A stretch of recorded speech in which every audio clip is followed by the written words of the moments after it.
Welcome back to Top 5 Auto Repairs. In today's topic, I'm going to tell you guys why it is important to change your starter when it starts to make that grinding noise. If your starter always makes that grinding noise every single time you start your vehicle, that's because this part over here on the starter, it is called the starter gear or pinion gear, is starting to wear out. And if you don't change your starter, eventually this part over here cannot engage with the flex plate and your engine will not turn over. And if you delay changing the starter, over time the starter gear will not properly engage with the flex plate or flywheel ring gear teeth, and you're going to hear a loud screeching noise.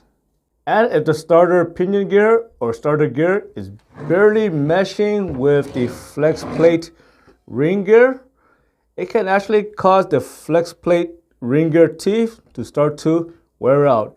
And that is going to be extremely expensive to change this part, because now you need to remove the engine or transmission to change this flex plate or flywheel.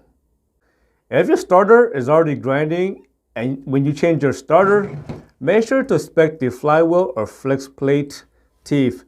And also make sure there are no cracks on the flex plate, because I have seen this maybe 3 or 4 times in my whole entire life when changing starter.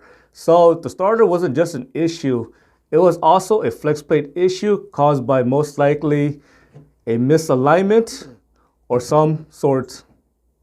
If you start your vehicle and you hear a grinding noise and you also hear rattling noise, that's because the rattling noise is coming from a cracked flex plate. So again, that is not good news, because you have to remove your transmission or your engine to get to the flex plate. And the fastest way to get to the flex plate is to drop the transmission.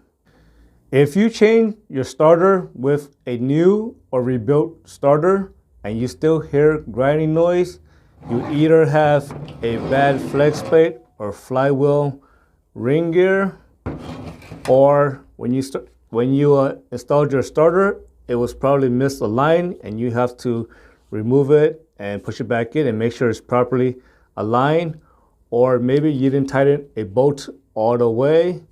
Either that, or maybe the starter may require shims. Or maybe you picked up a bad starter from the junkyard, or maybe you bought a bad rebuilt starter.